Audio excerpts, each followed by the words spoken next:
Sup Shoobs, I'm Gravy Fries, and I got this idea because of, I think her name's Christina now. It was Crystal originally. Yep, we're going to discuss the hidden message in the first two episodes. For those who don't know, in the first two episodes, there's a message that is upside down, reversed, and even blurred. They really didn't want you checking it. But obviously, someone eventually found out. And just so you don't have to go through all the trouble, the message is this. A beast may wound your body, but an evil friend will wound your mind.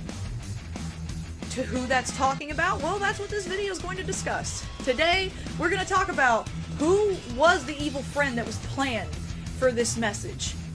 I have multiple theories and some facts I found out, but obviously I can't tell you guys that. Wink. So, let's get right into this. So, first off, the first thing you would think of, the first suspect, is, well, Howard Wienerman.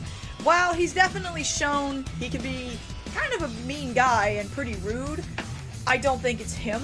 Like, I could understand if you do think it's him, but they've shown countless times that no, he would never do Randy that way. He would never betray him or backstab him. He cares about Randy. And every time we thought Randy died, or he sacrificed himself for someone, and we didn't think he was coming back up, Howard was scared and worried.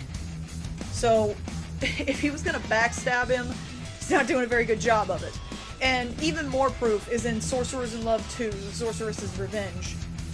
When Randy jumps into the Land of Shadows portal, and he's trying to swim his way back up, Howard is the one that helps pull him out. Now, if he was going to betray Randy, why would he do that? I understand some people will mention, well, what if they have an argument? No argument in the world could make someone who's willing to do all of that get mad enough that they wouldn't care anymore if that person got hurt. I realize that there's a lot you can say that could hurt somebody, but with the way Randy and Howard are written, and as described in the Animation Magazine issue 224 itself, the show is built on their friendship. And they've shown they care immensely for each other. So I highly doubt that they were even thinking for a second, Howard will backstab Randy. The other suspect, honestly, it could be Julian, which I'm just gonna go on the limb now. I'm not saying he wouldn't backstab Randy. I'm not saying he wouldn't betray him. I'm saying, why would it bother Randy? We have proof here, because it's like, what if the whole Julian situation was that message? And you'd be right. That does sound very, very similar, except there's one problem. Randy doesn't care that much. I mean, yeah, he's like, okay, I'll go apologize to Julian, but he felt pity. It wasn't because he was, like, super caring or really, really close to Julian. I hate to break it to you. It's because he felt sorry for him. He felt bad that Howard had hurt his feelings and he wanted him to feel better. And even then, the pity didn't go that far, because once he had actually started discussing his problems, he schlooped so he didn't have to hear it. I mean, yeah, he cares, but he's definitely not a close friend that could hurt Randy if he did anything. It didn't even affect Randy too much that he left him in the Land of Shadows. I mean, the boy just walked it off. He was like, fine, I'll fix it, no big deal. That's not how this would go. And this is one of the very, very, very few things that I can actually tell you I found out. This person was gonna break Randy. This betrayal was gonna break this boy. It was gonna hurt him. Rip his heart out, even. And I just, from what we've seen with Julian, with the Land of Shadows, with the season finale, it's just not likely that it would hurt him that much about Julian. He just didn't care enough. The final suspect, I guess, could be Teresa. As to why she would betray him like that, maybe she finds out he's the ninja and she's hurt by it.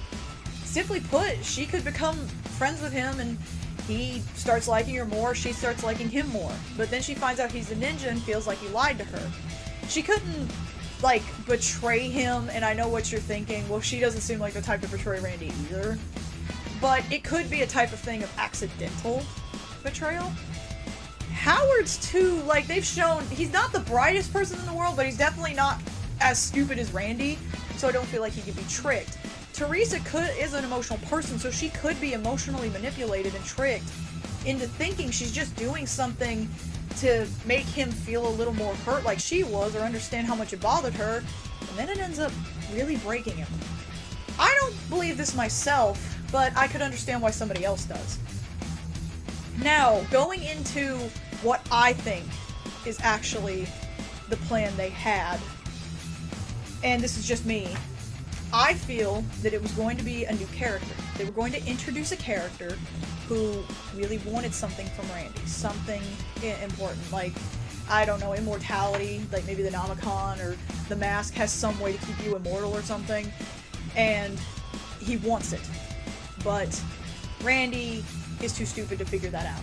So this person befriends Randy and pretends that they're close with him and is nice to him and friendly and pretends they care and almost is like another brother to the guy. And then when he's not paying attention, he takes the Nomicon and pretty much spits in Randy's face, ripping the poor boy's heart out and leaving him just brokenhearted. He'll eventually get over it, but after that, I can tell you, he won't have good feelings around this guy, and he'll probably want to kill him faster than he wanted to kill McFist in the summer episode. But that's just me. That's just my opinion as to what could happen. Thank you so much, Christina, for this awesome idea. Like, this is a really cool thing to discuss, and I'm so excited I finally got to talk about it. I'm hoping that they'll, like, if the show gets to season 3, like, the petition's going exceptionally well, so I highly think, like, I truly believe the show will come back. It's just, there's too much writing here that says, you know, we want the show back. Plus, I truly feel like Scott is seeing this, and he himself is thinking, you know what, we should bring this back. So, let's just keep going, Fanges. Let's keep showing them we love this show and we want it back. Push it as hard as you can. Get it trending on Twitter. Post videos. Make memes. Do whatever you can. Let them know we love this Ninja Boy. And remember, sign that petition. And I'll see you, Shubes, later.